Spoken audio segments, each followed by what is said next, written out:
Well, taking back 27 years, we started out 20 years old with a son. And by the time we were 26, we had 4 boys. So our relationship with stuff in the beginning was all about what we had to have just to survive, right?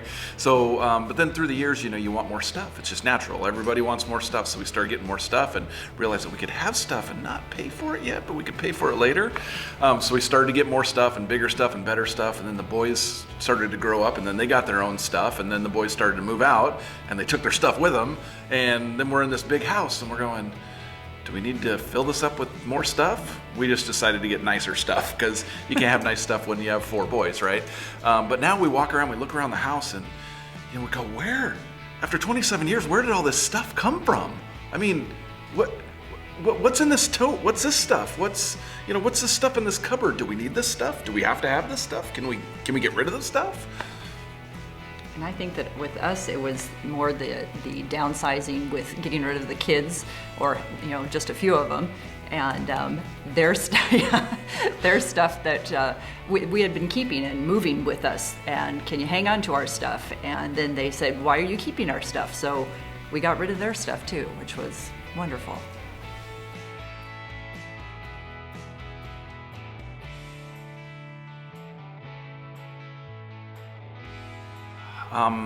Actually, as of late, I tend to walk around our house and walk into a room or the garage, and I look at all the stuff that we have, and I don't know if it's guilt, but it almost sickens me. Like, how did we get so much stuff?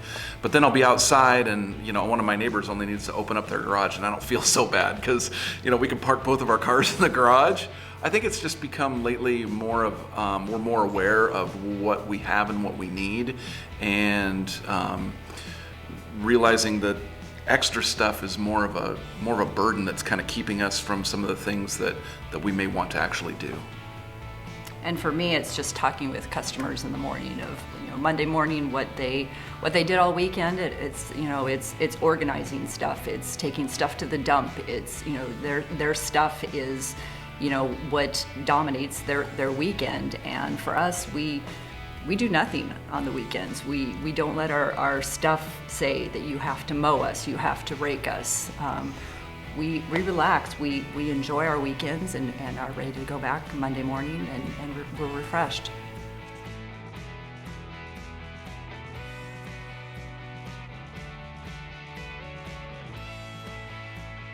Oh man, it's really easy to justify that you need something. I mean, I really need that 1/2-inch torque wrench, or I really need that 4-inch die grinder. You never know when I might use it again. But you have to just look at what's enough, right? I mean, what do I really need it? And when I think about accumulating stuff, I go to Matthew 6, verse 26. Look at the birds of the air. They do not sow, or they do not reap. They do not sow. They do not store up in barns. Yet your heavenly Father feeds them. Does He not care more about you? And it just lets me know that God will take care of my needs, our needs, absolutely. And they're just needs. They're not the wants. It's like the same Matthew 6:20 is store up your treasures in heaven. It's treasures. It's not stuff. It's just what is value to you. And definitely need versus want.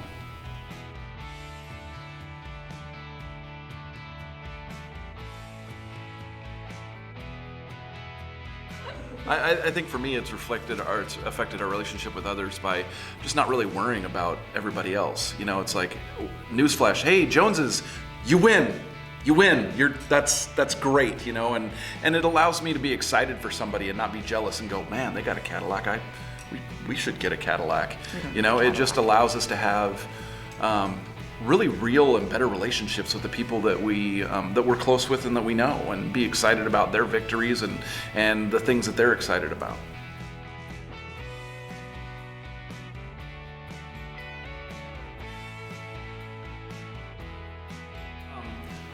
Our stuff and our attitude towards it now is actually kind of the byproduct of some of the choices that we've made, and for our future.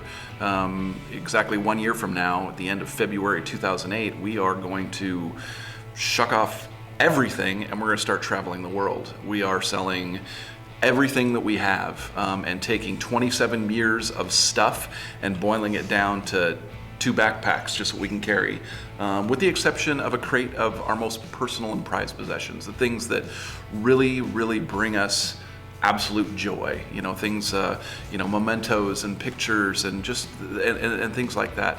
That's kind of where it's all coming to. Without getting rid of our stuff, if we still had stuff here and we had to maintain our stuff and store our stuff, then it becomes kind of an anchor and a financial anchor and an everything anchor that would really stop us from being able to travel the world and really do something that we want to do.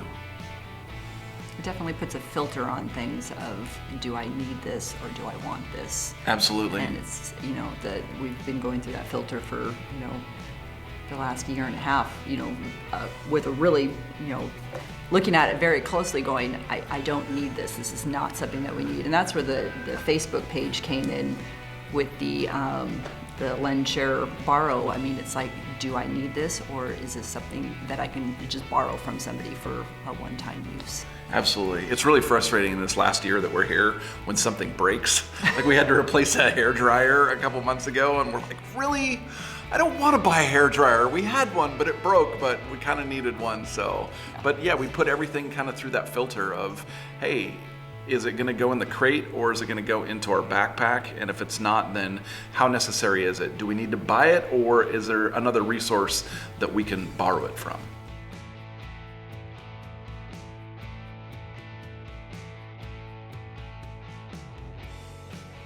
First of all, I think that you should have stuff that brings value to your life, whatever that is. It's different for different people.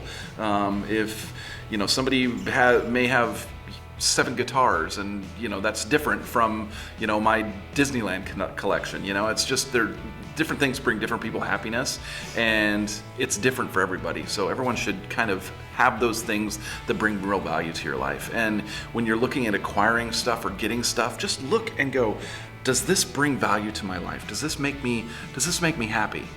Well, if it doesn't, then why do you have it? I mean, don't be afraid to get rid of it. There are so many resources out there, like the lend, share, borrow page, that we have here at church, or other resources, or friends or family. If you need a grinder or you need something, you don't have to go out and buy it. If it's something that's just going to be used once or twice, try to find another resource for it, and just really take a look at what you have. And then be really honest with yourself. When you're going through your garage and you're moving stuff from one house to another that you never opened in between those two things, you don't need it. You just don't. That maybe you needed it when your kids were younger, or when the boys, we found a box of river floaties. It's like, oh, we should keep these. We might float the river again. Really? Probably not. And if we do, then we'll figure it out then. But it's just, we don't need stuff, and maybe somebody else needs the stuff. We can get rid of the stuff, or we can, sell the stuff, and that helps us on our round the world, trip. So. Yeah, definitely start small. It's not one of those things that you didn't acquire all of that stuff within, a very short span of time, unless you've got, some estate sale or something. But absolutely, start small. Yeah, start you don't small. have to... I mean, you're not going to tackle the whole entire house. You're not going to, and you have to be on the same page with it. It's not like you can go and, get rid of things that maybe somebody else wants. Don't sell your husband's golf clubs at a garage sale for $10.